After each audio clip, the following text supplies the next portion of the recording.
চিঠির পাতায় লেখা ভালোবাসা।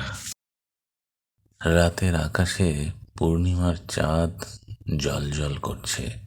অর্পা বারান্দার গ্রিলে হেলান দিয়ে চাঁদ দেখছে। হঠাৎ ডাকপিয়ন এসে একটি চিঠি দিয়ে গেল।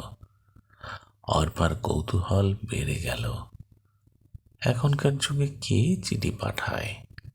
চিঠিটি হাতে নিয়ে সে দেখল লেখকের নাম নেই। কৌতূহলী হয়ে খুলে পড়তে শুরু করলো। চিঠিতে লেখা, প্রিয় অর্পা, তোমাকে প্রথম যখন লাইব্রেরিতে দেখেছিলাম মনে হয়েছিল তুমি যেন বইয়ের পাতায় আঁকা এক গল্প। তোমার চোখে এক অদ্ভুত মায়া আর হাসিতে এক জাদু। তোমার সাহস হয়তো জানা নেই, কিন্তু তোমার প্রতি আমার অনুভূতিগুলো এই চিঠিতে লুকিয়ে রাখলাম। যদি ইচ্ছে হয় পরের পূর্ণিমায় বারান্দায় এসে দাঁড়াবে। আমি দূর থেকে দেখব, তোমার সম্মতি বুঝব।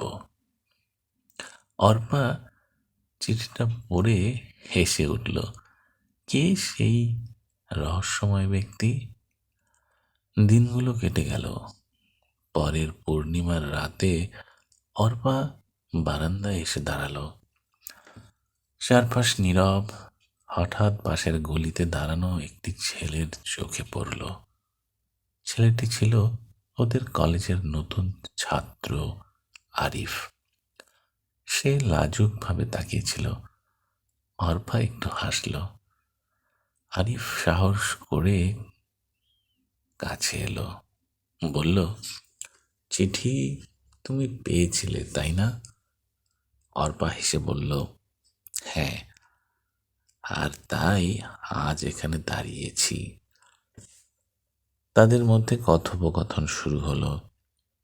চাঁদের আলো তাদের মুখে পড়ে যেন সাক্ষী দিল এক নতুন গল্পের শুরুতে। সে রাত ছিল ভালোবাসার এক মধুর অধ্যায়, যেখান থেকে তাদের গল্পের যাত্রা শুরু হলো। আরিফ আর অর্পার জীবন জুড়ে এরপর ছিল শুধু ভালোবাসা, বিশ্বাস আর পূর্ণতার প্রতিশ্রুতি। ধন্যবাদ। গল্পটি ভালো লাগলে লাইক, কমেন্ট এবং সাবস্ক্রাইব করে পাশে থাকবেন।